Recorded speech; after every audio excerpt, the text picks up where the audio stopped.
Hi, I'm Sabrina Jones, and this is my comic strip, Frisco Makes a Mess. And it's all about learning that my bad gardening was actually the best thing for the environment. While I was admiring the rabbits in the backyard and feeling bad that I hadn't done a better job of managing the overgrown flower beds, I realized that the neighbors, who had everything neatly trimmed and empty, didn't have the wildlife that I had.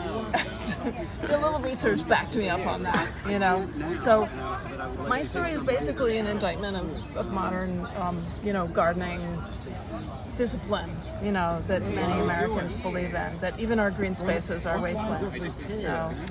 So, I use the comic strip in a way it's almost like accessible to children, even though most of this book is about, World War III illustrated is about dire political situations, But this is a very intimate story meant to inspire people that, the little ways that we live our lives affect the world in a big way. Oh, yeah.